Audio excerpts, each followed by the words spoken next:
I'd like to entertain a motion to approve the agenda, please. I so moved. Second. All those in favor? Aye. Okay, we're going to move on to the presentations. The school's perception survey results. Dr. Esley? Right, yes.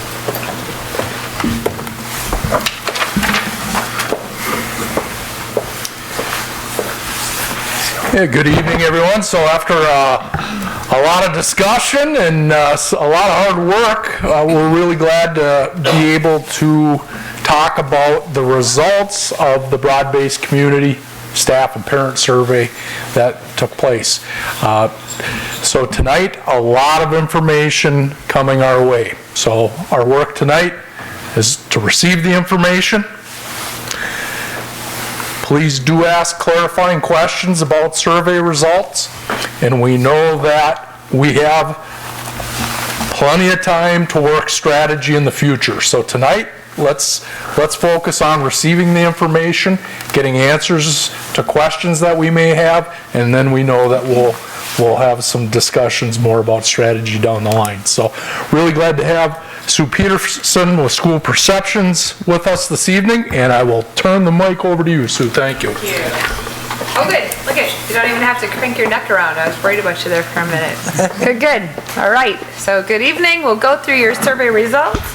And as David said, I'll ask any questions. A little bit of history about us. If you're not familiar with our work, we've been in business since 2002, and our goal really is to help educational leaders like yourself gather, use data to make strategic decisions. So we do this work all the time. We've worked with over 600 school districts in situations just like yours, where you're kind of making some decisions as far as how are you going to move forward either with operational or capital referenda. So your survey was conducted in October of this year. All residents within the district were mailed that 8-page paper survey. It had a unique access code on it, so we've built our own proprietary software that allows folks to take the survey once and only once, so that ensures data integrity. You had 1,117 people who completed the survey, so that's excellent. Of those, 591 mailed back a paper survey to our office in Slinger, Wisconsin by Milwaukee, and we've got a team of folks that enter those into the system for us and for you. So you had a response rate of 18%. So you might be wondering, well, what's normal? And normal is 18 to 20%. So you're sitting right where you really should be, what we see in a typical community survey. A couple of things we know based on our research. The survey has two purposes, and I'll talk about this a lot. One is to educate. The second is to gather data. What our research has shown that if 18% of the people in your community received the survey and took it, equally as many people had their hands on the survey, read some portion of it, and became more educated on the needs of the district. So in that sense, you can say, we likely communicated and connected with about 36% of your population. Additionally, what we know based on just sheer statistics, once we get about 400 responses in the queue, the data just doesn't wiggle a whole lot. It's just really sheer statistics if your community is represented in those who respond to the survey. So really after those 400 come in, we start to watch the data pretty closely, and what we'll notice is that it doesn't wiggle a whole lot. Why am I telling you this? Because you're thinking, oh, if we wish more people had completed the survey, more is always better, but know that likely if another 100, 200, 2,000 people responded to the survey, I'm anticipating we wouldn't see a whole lot of change in your data. We ask some questions to folks about who takes the survey. Why do we do this? We want to make sure that all subsets of your community are represented. And so let's take a look at who responded to the survey. The first thing we do is we ask, what's your age? So what we can see here, small percentage of people who responded, 1% in your case, between that 18 to 25-year-old age group. And you might say, yikes, that isn't many people in that age group. Well, what do we know about the voting habits, specifically in school referendum, of folks in that age group? Likely a very low turnout there. So typically 2 to 3% of the folks that go to the polls in that age group. So 1% were okay. What I'm more interested in are these friends over the age of 65, all right? So 38% of your survey respondents were in that over 65 age group. Census data tells us that in a typical school district, 16% of your community falls in that over 65 age group. But what do we know about folks over the age of 65 and going to the polls? They never miss a chance to vote, right? So high voter turnout in that group. So what we're really looking for is that group to be overrepresented in your sample, and indeed they are. So as we look at this data, all good. Then we want to make sure that folks who responded to the survey live within your district. So what we can see here is that 8% of those who responded to the survey either said no, they don't live within the school district, or they're not sure. So we will remove that 8% when we're looking at responses and support for projects and tax tolerance. So you're saying, well, how did folks get to take the survey if they don't live within the district? Remember, we allowed all employees and all parents to take the survey. Likely you have folks that work for you that don't live in the district. Similarly, you could have boundary-in parents or non-primary custody parents that were allowed to take the survey. Again, we wanted to be able to educate everyone. We wanted all folks to be able to provide their input. But tonight, when we're thinking about voting habits, we're going to look at resident respondents, so we will remove that 8% of those folks from your data. We asked folks what municipality is it that they reside. Again, this is an opportunity for us to slice and dice the data. We want to make sure that it's representative of what the district looks like. David and I had a conversation in advance of today, and I said, does this look representative of the district? Meaning, if you think of how folks show up at the polls, statistically, is this accurate? And I think we thought that it was representative. So again, the majority of your folks, or that 19-20% of folks, are in the city of Spooner, and then you can see those other percentages down there. 160 school district employees responded to the survey, or 15% of all of those who responded. 332 folks responded and reported that they have children attending school in your district. And then we asked, if you have school-aged children, what school is it that they attend? And what you'll see here is that folks could choose more than one option if they've got kiddos in multiple buildings. So obviously that will equal over 100%. But again, kind of an even split between your elementary, middle, and high school, and a small percentage making other educational choices. We ask one question regarding communication. How would you like to receive information regarding the district? This is good information for you as a school district and as a board to have, whether you choose to go to referendum or not. All right, connecting with your community, sharing the daily happenings of the district is important. The only time you should, not the only time you should be talking to them is when you're asking for money. So we want to know how best can we connect with you. So now you're going to see I've looked at this data with two mutually exclusive groups. We've removed your staff members. They're easy to connect with. So your blue bars there, those are your parents, all right? So how best do parents want to be connected with? And then the red group are what we call our non-parent, non-staff. Those are your general citizens, so they don't work for you, they don't have kids in your district. But I'll talk tonight a lot about the fact that those folks make up the majority of your community. So those folks, and really your parents, are saying that we appreciate district mailings. Your general citizens, 42%, are saying the Spooner Advocate. Parents are on Facebook. Parents are saying email as best ways to connect with us. Doesn't look like David needs to spend a lot of time using Twitter and tweeting, does it? All right, planning background. Again, like I said, the survey had two purposes. One was to educate, the second was to gather that data. So we let folks know that CISA 10 was in your buildings in the fall of 2016, and that they did do some assessment looking at the conditions of buildings, your capacity, and the adequacy of those educational spaces, and that we have posted that entire report on your website. All right, we also let folks know that this was a good time to consider your options as we were going to have some debt reduction that would be happening in the not so distant future. So then, given all of that information, we said, what advice would you give the school board? So what we can see here, 52% of all resident respondents are saying, yeah, it does make sense to pursue a capital referendum to update the schools. 32% are saying, I'm not sure yet, I need more information. 16% are reporting do nothing at this time. However, here's what we know if we would just look at that blue bar. So those are all residents. But remember, we asked the question, are you a school district employee? Are you a parent of school-aged kids, right? Earlier in the survey. We pulled that data apart into 3 mutually exclusive groups because the blue bar is overrepresented of staff members and parents, okay, compared to what happens at the polls. So this is what's really key about our data. If I was sitting outside of a typical polling place and as people left the voting booth, and I said, are you a school district employee? Do you have kids that go to the school district? About 1% of those who vote in a typical school district work for you. Okay?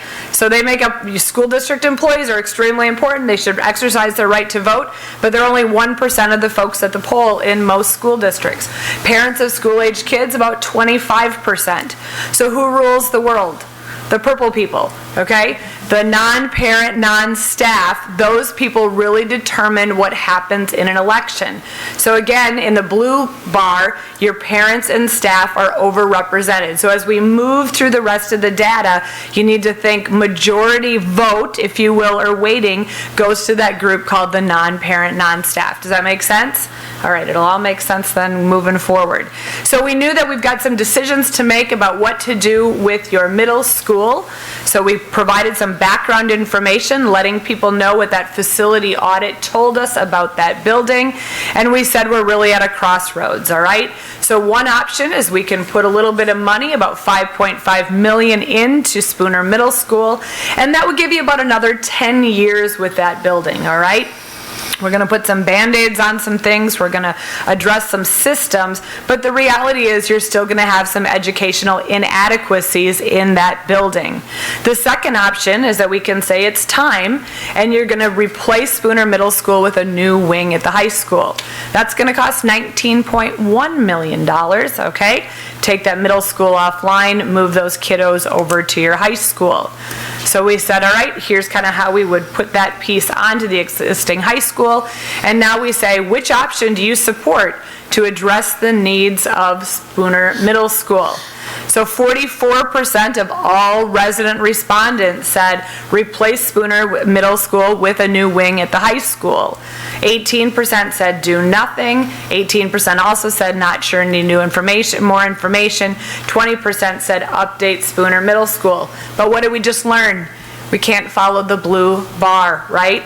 So the purple people, we look at this group, and you've only got 33% support of that non-parent, non-staff saying replace Spooner Middle School with a new wing.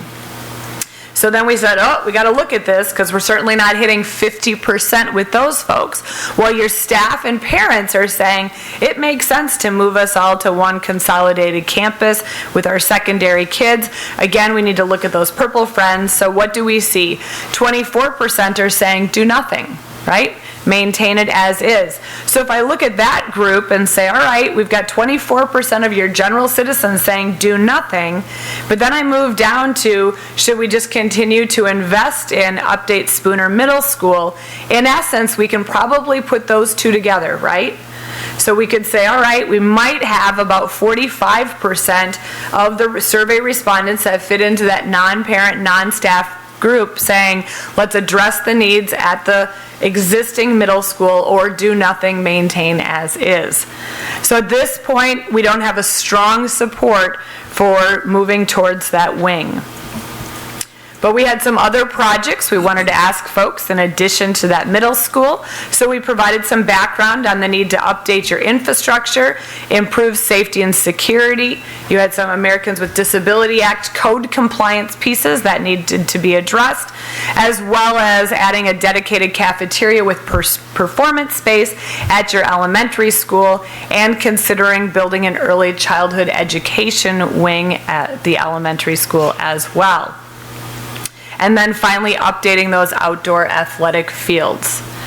So now what happens is we said to folks, would you support a referendum that included each funding for each of these projects? So now you're going to see we've taken your data and we've said if everybody says yes, you'd see a 10. If everybody says no, you'd see a 1. We've separated again into those 3 mutually exclusive categories. If I'm a staff member and a parent, my data only gets to fit in 1. So I'm a staff member first and a parent second. So that all important group, that final column, the non-parent, non-staff, that's where we've rank ordered the projects, okay? So what we can see is the highest support from your general citizens and from really all of the groups is to address your ADA issues there, okay? So that just about $300,000 in projects. Next is that district-wide infrastructure, then safety and security, then build the cafeteria with the performance space at the elementary school. I pause there because what we see is with your general citizens, now all of a sudden you're at the average of a 5, right? So if it was leaning towards the yes, if the yes was a 10, the no was a 1, what we would know is once we hit a 5, and start to fall below that, those other projects with your general citizens are leaning towards less support, or really probably the majority of that group is giving us a no. So we say, all right, so I always talk about the fact that we're going to see where those 2 lines intersect, right? So now we know which projects, the rank order of your projects, and at the end of the day, doesn't everything always come down to money? So what we've done is we've let folks know what the cost of each of these projects would be and their tax impact. And then we've said how much of a tax impact would you support through a referendum, assuming the projects included were acceptable to you. So this is the first time we've said to folks, okay, you might support 16 or 20 million, but here's what it's going to cost you on your taxes per every $100,000 of property that you own. So I call this the mind-numbing bar graph, so I want to make sure that you understand it. So if you look at that bottom column there, that bottom row, that's the all residents. What we can see is that 26% of all residents who responded to the survey said that they would support the $31 million project. Or they would say, yep, I'm okay with $76 per every $100,000 increase in my taxes. All right? Then we can see that 8% of your resident respondents supported the $28 million project. Now I make an assumption that since the tax increase for a $28 million project is less than the tax increase for a $31 million project, I assume I can bring those 26% of folks along with me. So in that case, I've got 34% of all resident respondents supporting a $28 million project. Now I can jump another 10% on there. I can say I've got 44% support for the $24 million project. Does that make sense? All right. See, you can take a teacher out of the classroom, but you can't. Yeah, here we go. All right, so now we go, all right, we've got to get to 50%, right? Because then that's really where now we've got majority support from our community. But what have we already learned? We've already learned that we can't look at all residents because it's overrepresented of your staff and your parents. So in essence, I need you to jump to the top bar that says let's look at our general citizens and see where their tax tolerance lies, because they make up 75% of the people that would go to the polls. And in that case, you can see that we're sitting at that $16 million mark where that 50% line crosses. So now based on that, if we've got 75% of the voters sit at that $16 million mark, you've got stronger support from your parents that live in the district. Their tax tolerance is at the $24 million mark. So what does that tell us? It tells us we need to be thoughtful about that $16 million project, but do we perhaps have a little bit of wiggle room that we can do a bit more than a $16 million project? And my answer would be yes. But can we jump all the way to a $20 million project? And I would say no. Why is that? Because if I look at that top bar, I can quickly add and say I've got 36, so 43% support from your non-parent, non-staff sitting at that $20 million mark, and 43% isn't going to get me over a 50% threshold when I start looking at the parent support as well as your non-parent, non-staff. So based on that, I start to think 16, 17 might be able to get for that, in at least the initial question. So remember, now we go back and we say, where do the two lines intersect? Based on this, and based on what we saw with your middle school project, it's likely that the recommendation from your community is to continue to make a small investment in the existing middle school. So you might be sitting around $5 million there. And then we say, all right, what projects can we add to the list to then get us to around that $16, $17 million mark? So you can see you're going to be able to knock off at least those top 3 projects, maybe the 4th. So that's where Luke comes in with the magic of how do these things all fit together and what does that look like. Of course, you've got some support and you've got parents and staff members that are saying, you know, that early childhood wing, that's important. And that's good for the district for a variety of reasons. But that's going to take you over your tax threshold. So again, do you then say, does it make sense to look at a $17 million base question and then perhaps add a second question to address perhaps that last project? Does that make sense? Questions for me? It's hard for you guys to see that up there, sorry.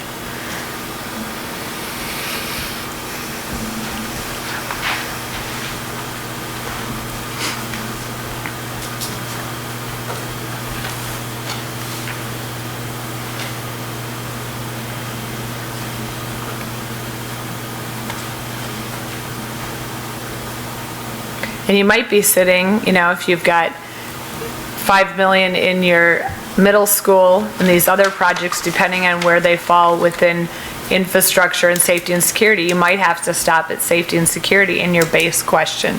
That might get you at 16, 16 and a half, wherever it lands.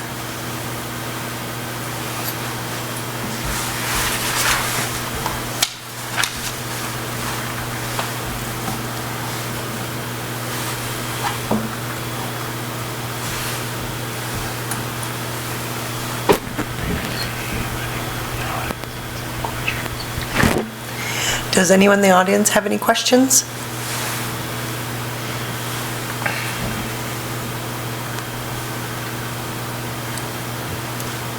Well, that was exciting. Thank you. A couple other things. So maybe someone's thinking, people had a chance to write comments. What happens to the comment? Oh, we got a question. Go ahead. Yep. Could you? You talked about the typical school district in terms of the demographics.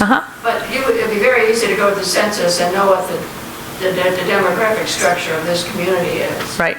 And we know that it's top-heavy people, older people like me. Right. It's not like down south where you've got a lot of younger people. Right. So did you adjust the findings? Well, we did. Well, I'm interested in your methodology about response bias. Yep, so what we can see here, and good comment, so we can pull the data apart all the different ways based on who responded to the survey. So like you're saying, this community is perhaps overrepresented of folks in that over 65 category. Yes, so your 38% is probably not grossly overrepresented. Right. But it is, so I'm concerned about how you adjust for response bias. Right, so what we do is we can also pull the data apart. So again, there's the response bias piece, I understand what you're saying, but what we also know are the voting habits of people. So there's 2 different pieces that we look at. Yes. So we actually go in, and when we looked at just folks if we said just folks that responded to the survey over the age of 65, let's just look at their data. So in essence, we could create this exact same presentation just looking at those folks or just looking at people in other categories. And what we found was that the 65 and older group, really their tax tolerance fell just where everybody else was. Their opinions about projects fell the same as what we represented here tonight of your general citizens. Oh, well, that's helpful. That piece of information you didn't give before, so that is helpful. Right. Yep. Yep. I have a question. If you go to the, right about in the middle of your presentation, there's an area where it says projected drop. And what that is showing is where there's energy projects that are coming off. Yep. So with the energy projects coming off and with the $16 million, do we know what the, how much is coming off versus how much is going on? So in reality, even with the 16, would it stay even where we are today? Yep. So that's factored in, and so that's what we let folks know, was we wanted to let them know, and your financial advisor took that into consideration. So we say we've got this window of opportunity, that you've got that debt reduction happening, and then as we moved here, we let folks know that, and I think on the survey, I don't know if it shared that on the survey or not, but that's taken into account. So that drop is already accounted for in that $28 increase for a $16 million project.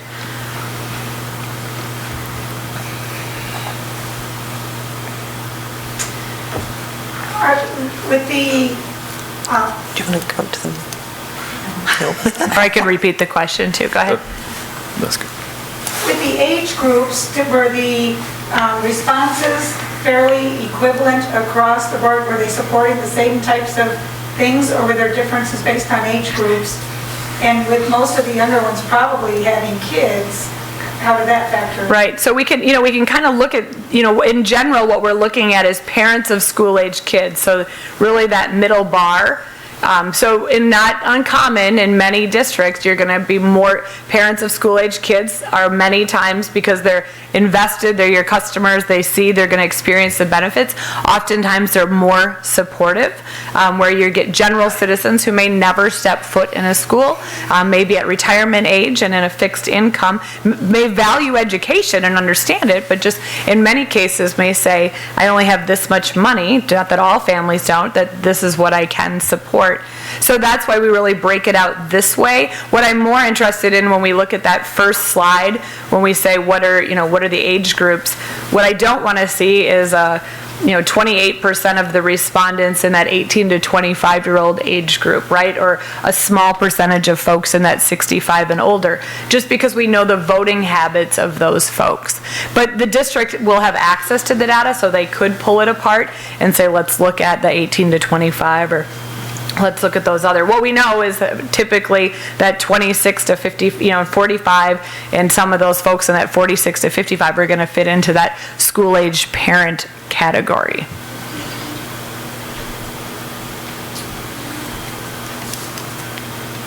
Did somebody else have their hand up? So the comments, what happens with the comments is we're in the process of putting those all into themes. So as folks write comments as they're taking the survey, we'll organize those for you. So if somebody talks about the need for childcare early in the survey and someone responds to it later, we move those all together into a report for you and really create a summary and say, here's kind of the things that were most often said, and then we put the comments that were included in the don't bring the comments tonight when I work with the board. Why is that? Because even if you pinky promise me that you're not going to look at one comment and say, everybody's saying this, somebody will, it's just inevitable. And the reality is the comments always correlate with the data. So I always say spend a few days looking at the data, analyzing it. In essence, I want you to constantly be thinking 75-25, right? 75 is those purple people, 25 are your parents, and think that way. And after you've had some time to digest that, then we'll provide you with the comments so that the comments really help tell the rest of the story. So if you're thinking, why is it that the athletic fields, or why is it that the child care maybe had less support? Likely there's comments in there that'll help you to better understand those types of things. So spend a few days on the data, use the comments to really frame the rest of the story and what people were thinking or feeling as they were responding to the survey. So when will we be getting the comments, in about a week? Yep. Today's Monday, so Friday or next Monday. Can you tell me how many paper ballots were actually sent out? How many surveys actually went out? It's a good question, and I don't have it off the top of, do you remember, David, or anyone that had the, yeah, do you remember what the mailing list was? About 10,000, if 18% is 1,100. Well, we know that 591 came back, so I'm just looking at. Oh, well, that's how many came back in paper, yeah. It was about 5,500. About 5,500. So, yeah, about 20%, okay, yeah. So remember, you're dropping one at every residential household. So even though you'll have a higher voter turnout, or higher number of voters in the district, but folks had the opportunity to call the district for additional access codes. What we also know of just research of folks that take surveys is there's a group of people that typically respond to a survey that are called the influentials. So they're the people that want to become more educated. They want to provide their input. So that's the group that in most cases does respond. Other people are just curious. They read a little bit, but they don't respond. But what we're looking for is just, do we have a statistical sampling of your district that's really representative of the district and representative of what happens in a typical election? And in this case, we do. Having done, like I said earlier, over 600 of these, our data is highly, highly predictive of what will happen in an election. So I always say we don't ask questions we don't want answers to, and I encourage boards to remember the data, because again, highly predictive of what will happen in an election, specifically the tax tolerance. Just a quick question. The number of people that responded, not enough information or don't know at this time, is that substantial enough to sway things one way or the other if they had more information? Good question. So here's what we know about folks that are not sure, need more information. In most cases, what we'll find in a district, and actually post-election, we go back and look at this and analyze the data. What we've found is that with education, you'll likely move a third of those folks to support a project. 2/3 are just too nice to tell us no right away. So no folks are always going to be no. You're typically not moving a no to a yes. But folks that are saying, no, I'm not sure, I'm just curious, many of those are curious because they're saying, oh, what's it going to cost me? Or I may not be supportive. So a third of those folks will move. 2/3 will typically move to no. Do you have any way of finding out whether people are voting no because of finances or because they just don't think the district needs the projects? Right, so again, it's similar to, what we can do is where do those two lines intersect, right? So some people walked through this and said yes to some projects, no to others. That allowed us to rank order those projects. And then at the end, we said, okay, if the projects were acceptable, how much money would you give us? So in some cases, folks would have gone back in the survey and added up, these are the things I support. And then they might have gotten to the tax tolerance table and said, yikes, I can't give you 28 million. I can give you 16. So even though I may support more projects, I've got to back it up because of my personal finances or the finances of our household. So again, what we can do is in essence generalize and say, where do those two lines cross?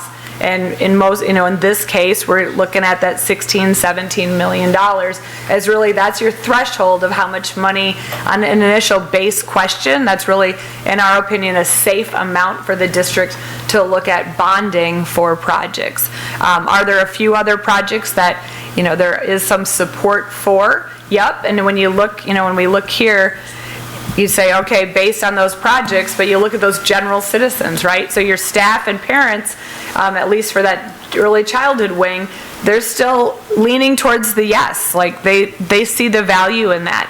But when you start to fall below a 5, now we've got more people saying it's not important to them than that it is. And in essence, think about it. So I said your tax tolerance was about 16-17 million.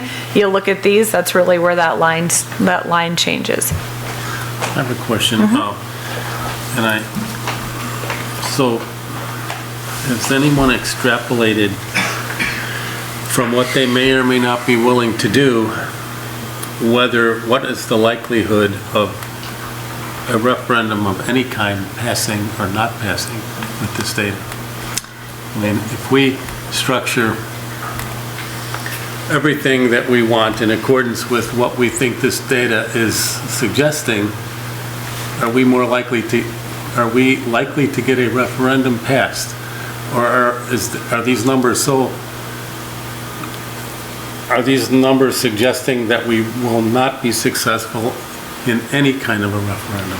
Nope, I think if you look here, if you look with your general citizens, so look at that, I would not support any referendum.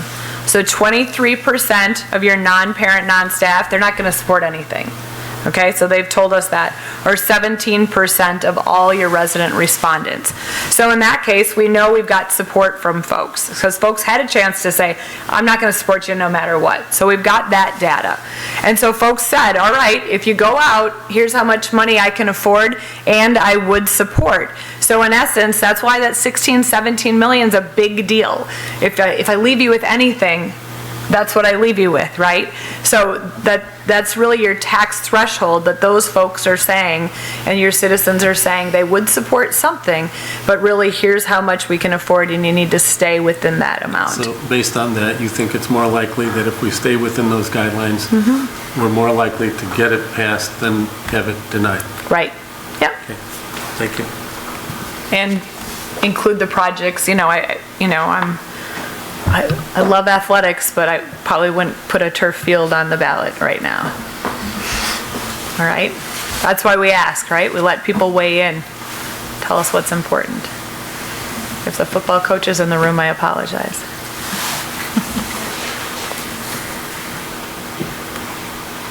As you dig through this, look at it. If you get confused, shoot me an email, give me a call. It's important to me that you understand the data as you're moving forward and making decisions. That's really our commitment to you. I have one quick question. When we're looking at this line of who would do what, if you're looking at on the left-hand side, you can pull all those folks together and saying that's up to that 50% line. Anything on the right side would then be not supportive. Right, yep, we need to get those folks, yep. But we still have that small group here is not sure, need more information. If we add in a third of that. Right. Well, and those folks, again, those folks were still stuck, so they weren't saying, I'm even gonna give you the 16. So, you'll pick up some of those, but you're just at the 50% mark at the 16 million. Sometimes we're way over, that line might have been early on in the orange, and then I'll say you're pretty safe, you're tight, but your parents are going to carry you because you've got much stronger support from your parents. And that's why in some cases, a second question, your parents will carry the second question because their tax tolerance is higher and they're more willing to support that. So then the other piece is it comes down to encouraging people to exercise their right to vote. But again, your general citizens really determine what happens.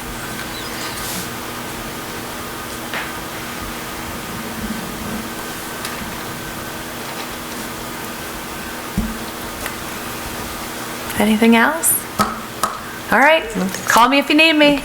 Luke? Thank you. Thanks. Thank you, Sue. So a lot of information at once, as David said earlier. Let's not make decisions tonight. I just want to real quick go through a summary looking at the projects, but when you look at your priority projects and you look at ADA updates, infrastructure needs, safety, security, elementary school cafeteria, elementary school early childhood wing, that's the order of those in priority, that's $15.5 million. So then when you get projects to be discussed, that is your athletic turf field and your new middle school. We're not looking to make decisions tonight, but when you go home, I think when we look at next week, when you guys come back and you're visiting, that's the areas I think your goal of that meeting would be is those projects to be discussed. Can we eliminate those? And that would be the ones that is the new middle school and the turf, getting you over that 16 million. I think other things that would be good at your meeting next week would to bring up is what is your future maybe looking at that middle school? And that's maybe of some of the outliers that I would say is think about. Does it make sense to do a secure office there? If maybe you're building new in 5 years, or to update other things with that. But otherwise, I want you to understand when you look at 16 million as a budget, your priority projects that are in there other than the athletic turf field and the new middle school all fit within that 16 million. So I just want to make that clear. So then looking at next week, you guys will have that meeting. Several different directions it can go, but that gives you plenty of time. You have 2 more meetings then in December as well. After December, that's when you pass your resolution. Then we really will step into phase 2 of marketing that, really zoning in on what the scope is. Then that way we get the updated documents and start marketing that to the community. I want to give you a summary. You already have a lot of information tonight. Unless you guys have any questions for me, I think next week is a good time to let this settle a little while, regroup, rethink, and then we'll come back to the table next week. Is there any questions for me? Appreciate your time. Thanks. Thank you. Thank you.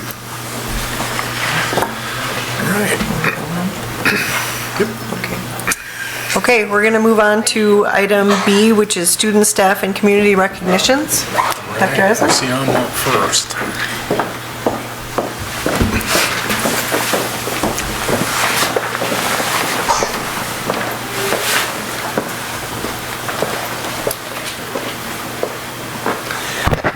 Caitlin, please come forward.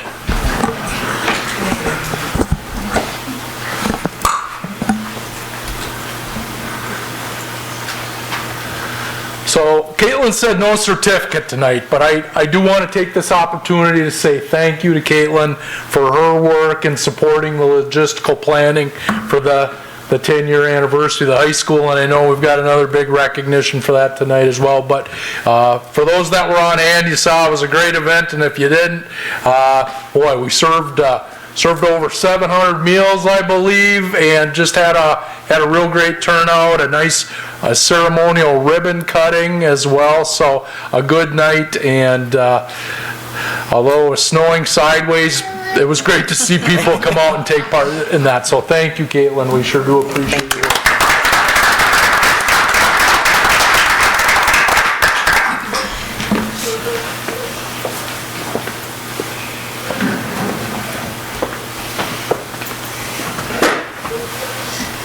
Kristen, would you come up to receive your certificate?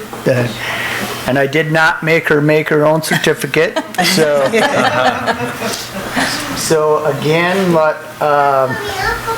the 10th anniversary couldn't have been successful without Kristen's role in that process. She was responsible for pretty much everything that we handed out and gave away, and she also did a great job of soliciting the community to get involved with that process. And the best part about it is I know when to step out of the way when things start moving, and she did a great job of putting that together for our community. So round of applause, please.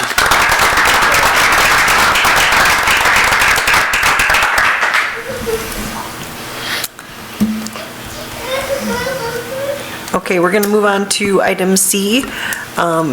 Consider a fundraiser request, and normally we don't take action tonight, but we're asking that we do, and it's regarding, let's see here, the Spooner Athletic Department. You want to take that over? Yes, so the fundraiser comes before you tonight and requesting that you take action because of the time-sensitive nature.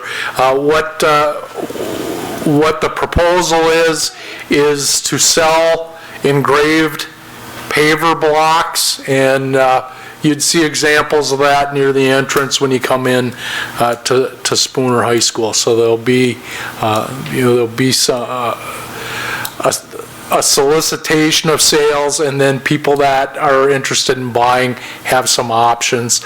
It is time sensitive, given the time of the year, and also given the fact that it takes some specialized equipment to be able to make those nice pavers. So again, we would ask that you consider taking action on that fundraiser request tonight. Okay, I'll entertain a motion to approve this fundraiser request. I make that motion that we approve this fundraiser request as stated. I'll second. All those, discussion? Can I have a question? Sure. Is this an organization that's asking for this to be done? Who's actually making this request, and how much is this cost going to be? What is the anticipated amount they're going to be raising? So So the amount that they anticipate raising would exceed the $1,000 threshold, and that's why the fundraiser comes before you tonight. The costs range from low 200s to kind of mid 200s, depending on how many lines of text someone looking to purchase would want. And the organization, it is a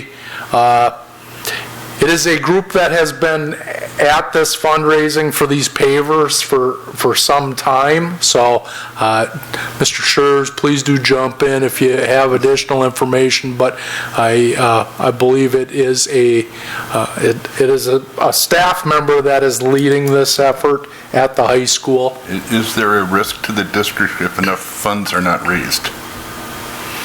No. Okay.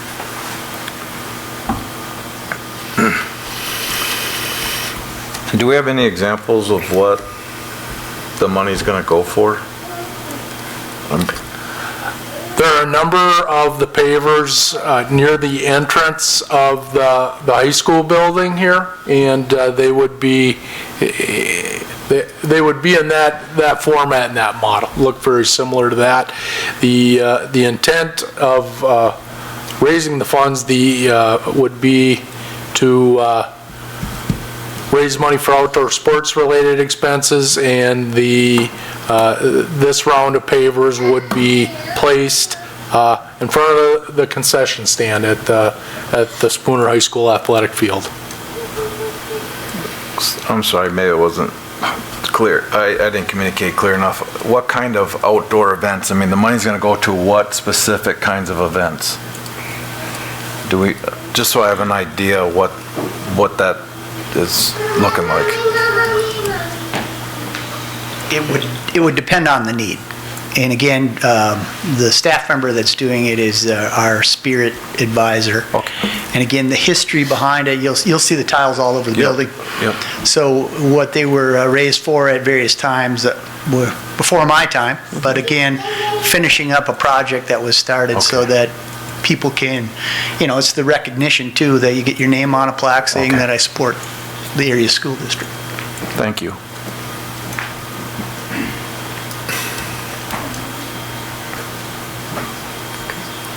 Any other discussion? Roll call. Roll call vote? Robert Mullen, Yes. Nathaniel Milton, Yes. Kate McKinney, Yes. Aaron Birch, Deb Olson, Yes. Marcia Schurz, Yes. Paul Johnson. Yes.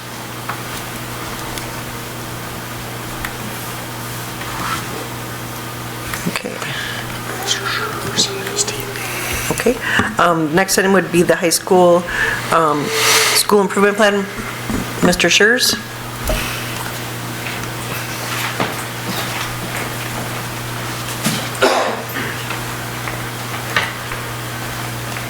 Should have a presentation that will be coming up here shortly. Or do I already have access to it? I have access to Hugh, that's good enough, I guess.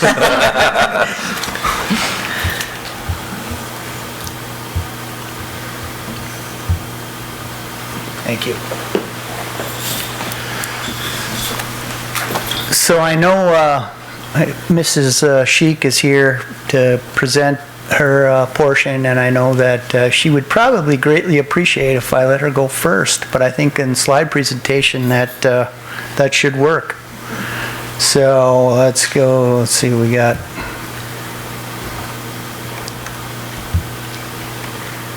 PBS updates. So we're going to call this tonight, we'll call it the state of the high school. So. Well, now there's a lot of pressure. Before I only felt a little pressure. Okay, just to share with you, the high school is doing our Tier 1 training, and we just finished our last bit of that October 29th in Wausau. And we've continued to improve our rails rallies. So our first rally was a sports season one, our next rally is scheduled for November 18th, a Monday, and that's for reaching our behavioral expectation goals. And then we are setting up a cart with the help of students. Our goal then for that is for teachers to write out postcards that will be sent home. The students on our team will write out certificates and present those to students along with incentives that the students can pick from the cart. And we just had some send-offs for some sports here this last a week ago as well, for sports, academics, and for extracurriculars, so for the FFA and a few of the sports. And yes, Ella. And then one of our goals for this year is to increase our student involvement with our systems, and we've done that by including the MCs, which are all seniors. We have 4 of them at this time, and we also welcome Sarah Melton to our team as a representative for the paras in the high school. And that concludes my portion of the state of the high school. Thank you. So, I don't know how much we've talked about PBIS in the past, but I know you've heard that information from the other buildings.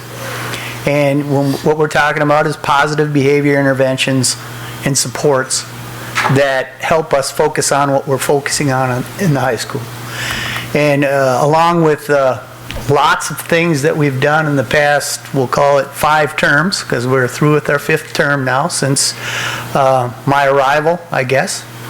And again, these supports are critical in changing behaviors and mindsets of students. So again, Miss Sheik has become our coach. So she has been an integral part of that process, and actually has done some really great things this year so far with her creative abilities. And I guess that's why I asked her to participate, and she's done a great job. So our next person up is Mr. Mert.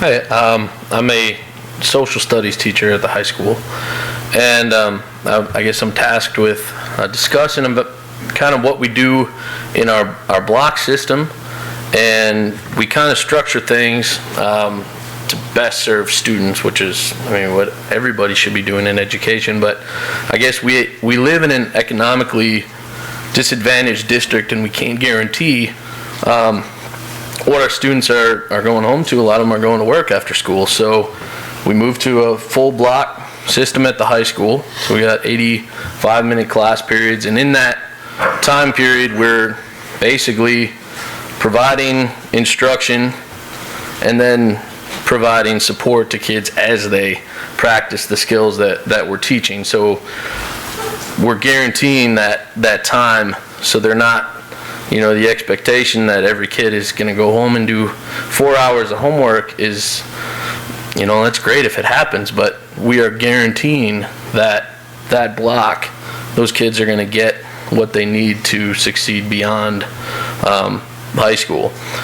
Now, the moments where maybe they need a little more, that's where our new Rails time comes in.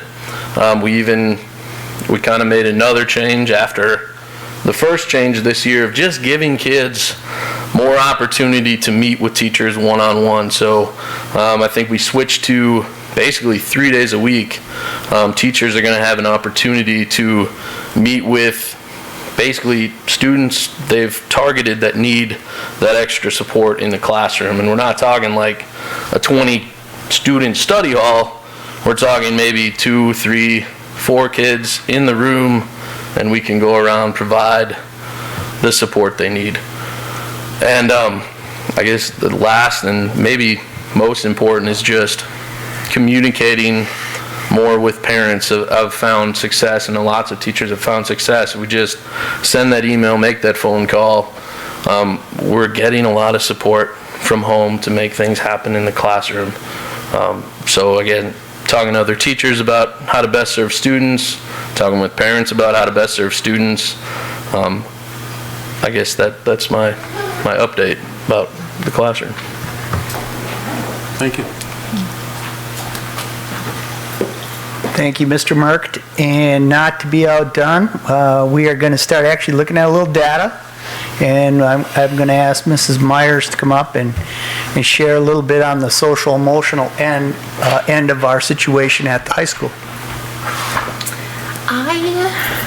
Each year we have given our students the Youth Risk Behavior Survey, and so in thinking about, there's so much in that report, and so I wanted to focus on two important things, school safety and school connectedness, and I thought that really can encompass how well our students are doing social emotionally. So you can see that in 2018 is the blue graph, and the question asked the students, so the question was, do you agree or strongly agree that violence is a problem at Spooner High School? And in 2018, 37.3% said that they agree that violence was a problem. In 2019, 14% said that they agree or strongly agree that violence is a problem. The one below that also connects with that school safety piece, and that states the percent of students who agree or strongly agree that they feel safe at school. In 2018, which was the blue graph, it was 54.7%. In 2019, it's 80%. So 80% of our students agree or strongly agree they feel safe at school. In 2019, DPI took over the Youth Risk Behavior Survey, and so it was done, they added some questions that we didn't have in the previous years, but I wanted to add this one just because I thought it was really indicative of where we're at. So in 2019, the percent of students who agree or strongly agree that they belong at school was 60%. And then the percent of students who agree or strongly agree that they have a teacher that they can talk to in 2018 was 47.4%. In 2019, that went up to 74%, and that is so reflective of the work that our staff is doing, connecting with students and reaching out during Rails time. So we're really proud of that work.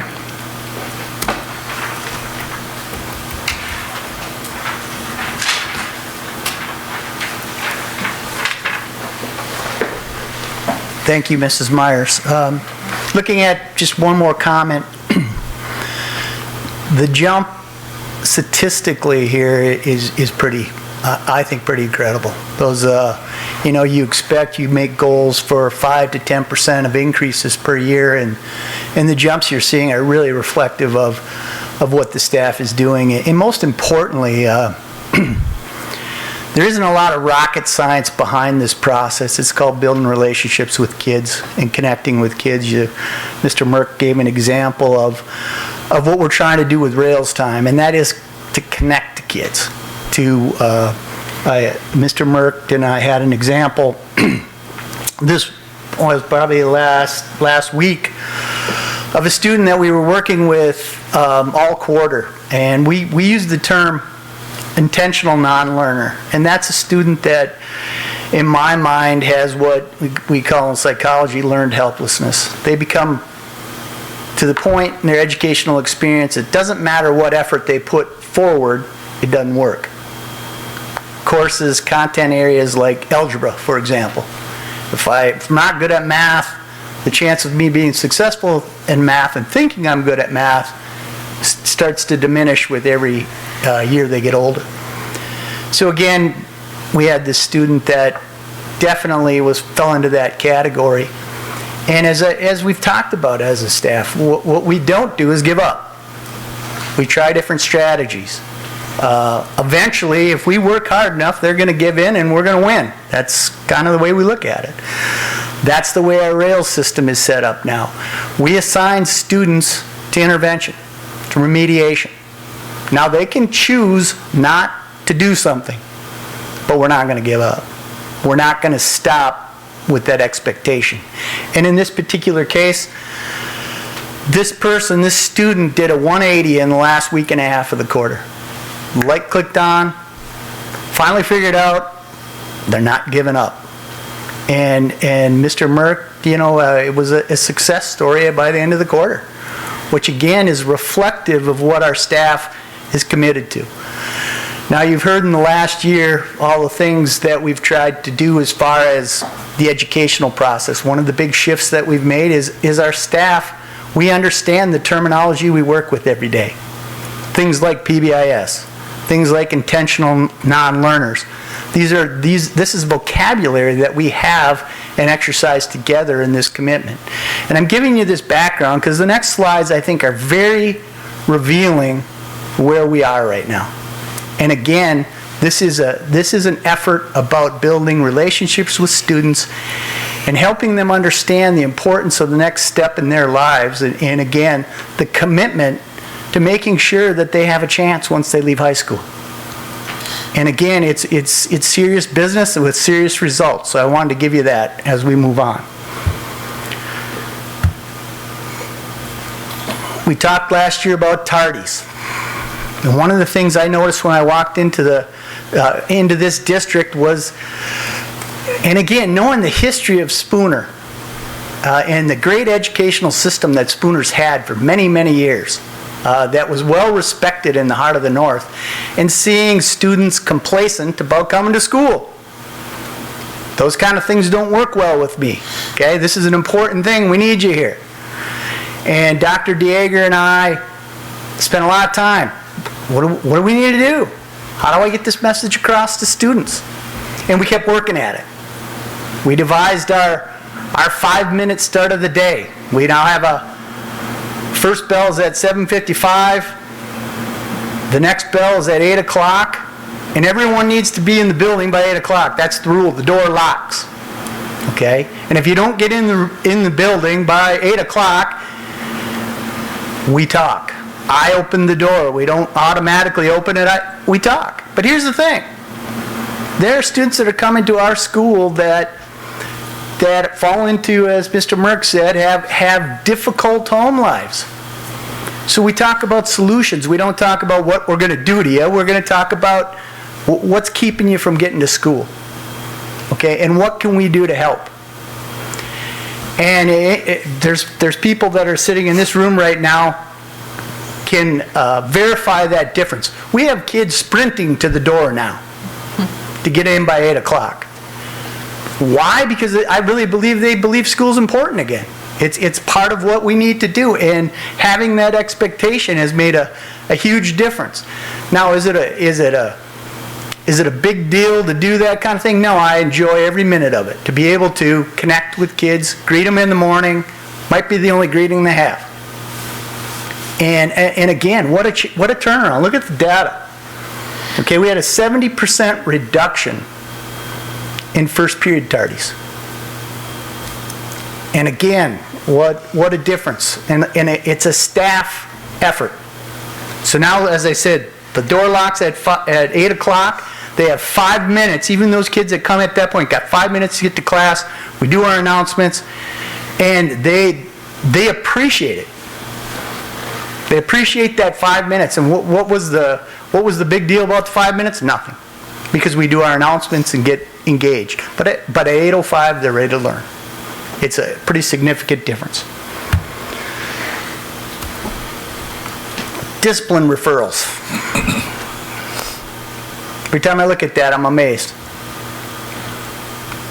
If you look at the chart, we're talking the first quarter.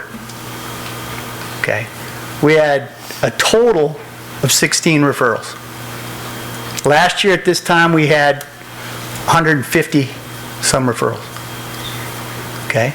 Now again, that's a credit to the teachers in that building, because we gave them a protocol.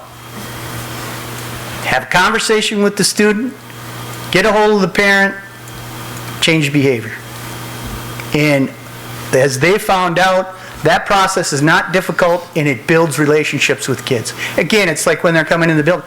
I want to know why and how we can help. Kids have responded. Staff has responded very, very well with that process. And again, you know, you could say knock on wood, or it's a honeymoon period. I think it's real change.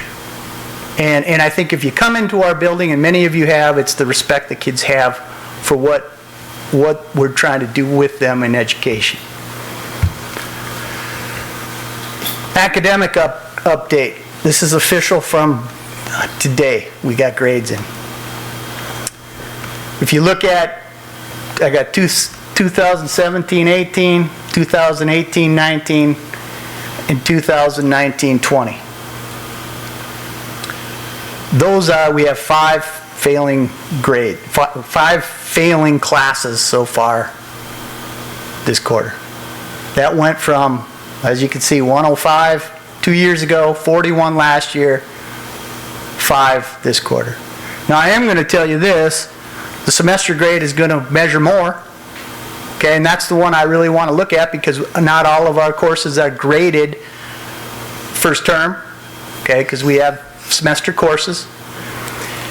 And again, part of that semester course change is now we can work harder to help our students be successful, because a lot of course like algebra, lots of students that we've made up some ground. I mean, they're at the 56, 57%, close to passing. Now we got another 9 weeks to get them over that hump. And again, staff is doing a great job with that. And again, I expect these numbers to stay very similar. As I said, we'll know more at the end of the semester, but we'll keep doing it. And that's part of our Rails time. Our Rails time, just in brief, really has 3 categories. Kids can now choose, if they have a C or better, can choose where they spend their time when we talk about during that period of time during the day. If you're below that, then we choose for you. Okay? And once again, there's that expectation. How do you forget? We have the room called C55. That's where many of our intentional non-learners end up. Because again, we're here for education. We're here to make sure you get that education. And we're going to sit with you and help you through that process. And that's literally what's happening. That's why you see only 5 failing classes at this point, because of that commitment. And as a result, once again, it's such a significant change. In that, as I mentioned, there's kind of 3 prongs there. We have our commons area, that you have to earn the right academically to be in that area.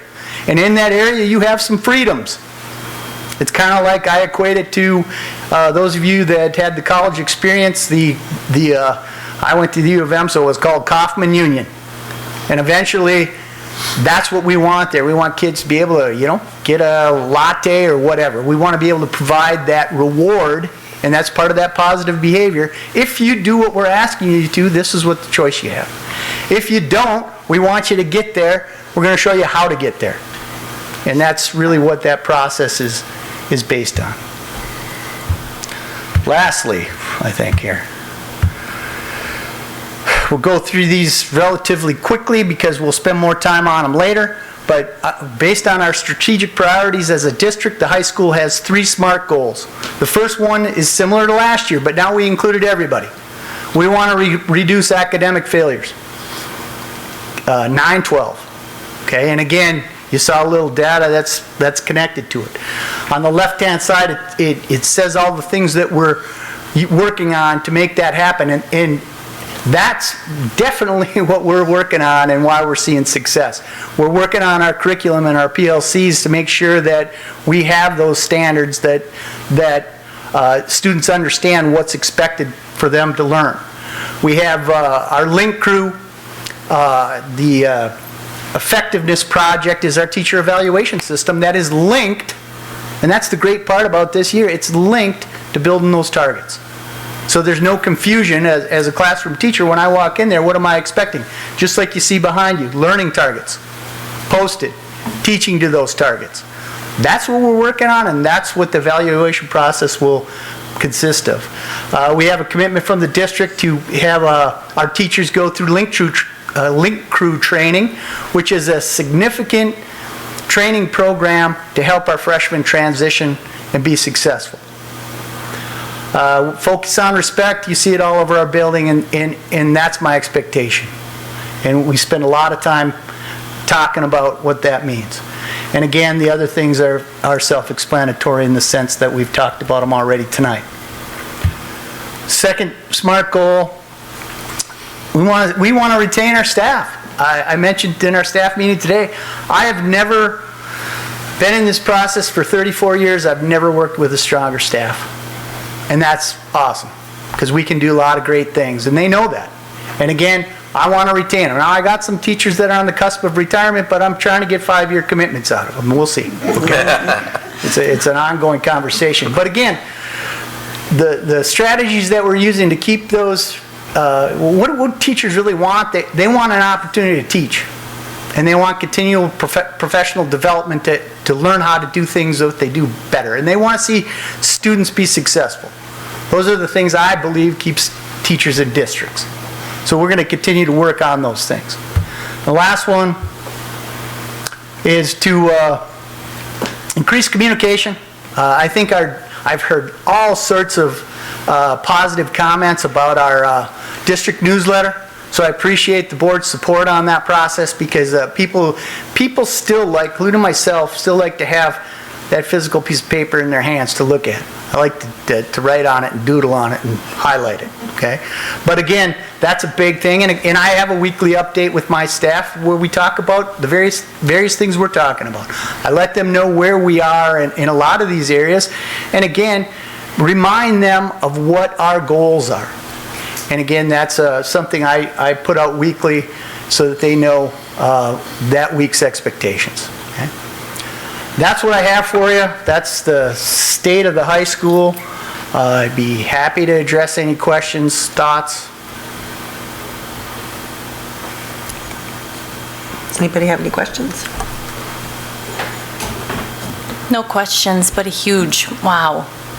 Thank you. And thank you to our leaders, and I feel emotional listening to it all, because you do hear a lot of information about students and testing and the achievement gap and everything, but it's getting to the heart of students that I hear you speaking to, and I'm just very appreciative of it. So thank you. Thanks for the feedback. I want to thank the staff for doing an incredible job, and the captain of the ship, Mr. Shears. Just been able to watch this journey. I've had boys in the high school for the last, I don't know how many years, but quite a few boys there. So seeing the transformation, seeing the stats that go with it, job well done. I've been here in the morning, seeing you greet people, greet whoever comes through those doors, seeing that connectivity. And that's my personal experience working with youth. If you don't connect with them, you lose them. So just want to say job well done in providing that leadership, and to our staff, hitting it out of the ballpark, and look forward to continue to see these things grow. So thank you. Thank you. Okay. Okay, we're going to move on to item E, review and certify written evaluations of the school safety drills.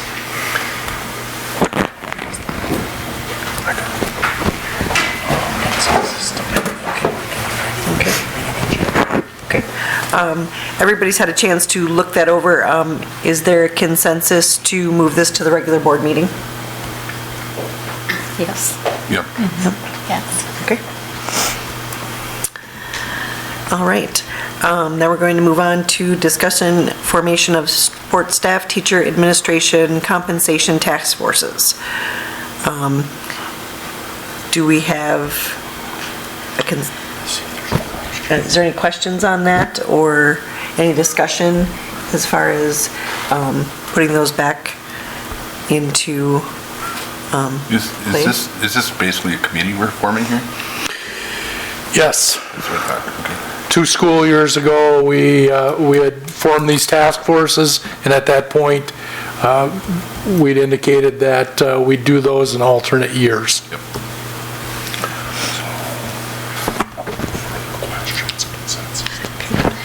So if there's no further questions, do we have a consensus to move it to the regular board meeting? Yes. Yes. Yes. Okay. And also item G is discussion on convening the school calendar and employee handbook committees as well. Is there any discussion or questions? Okay, can we move that? Do we have consensus to move that to the regular board meeting? Yes. Okay.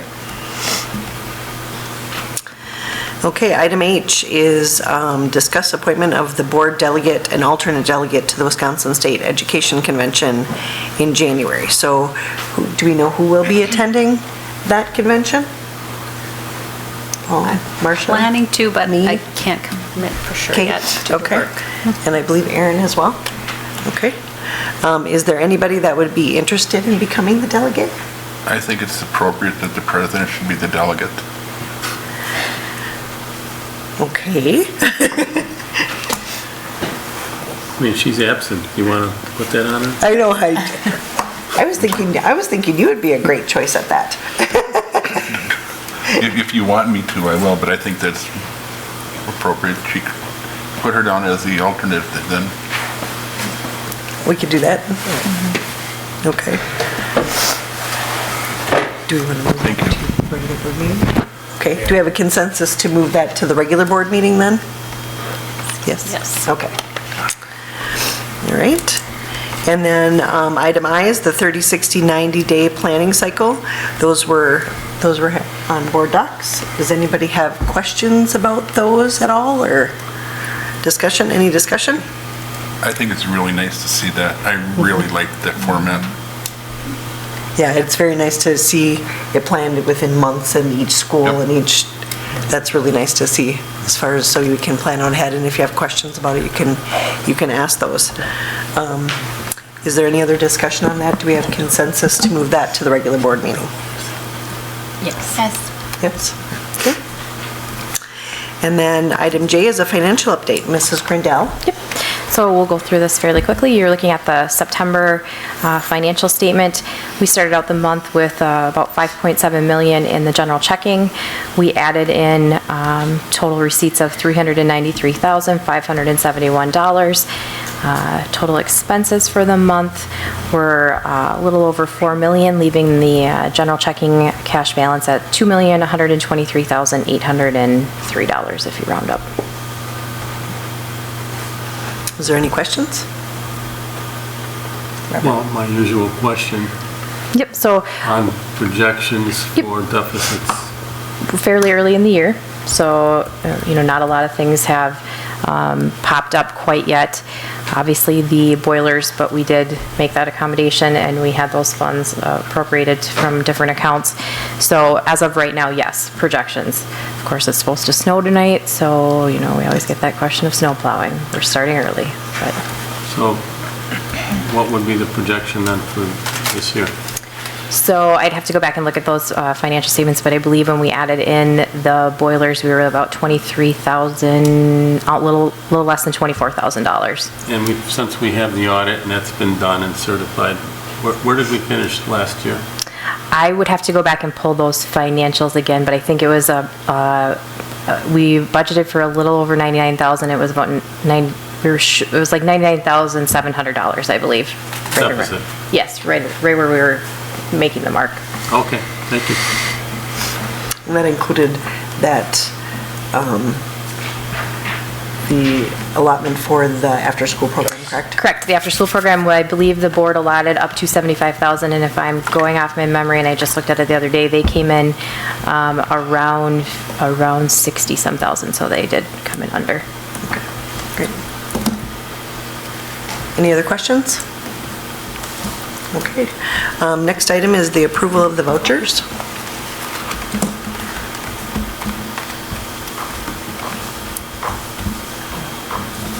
Any questions? Any questions? No questions. Okay. Move that to the that's part of the consent agenda. With that, I entertain a motion to adjourn. I make a motion that we adjourn. I'll second. All those in favor? Aye. Great.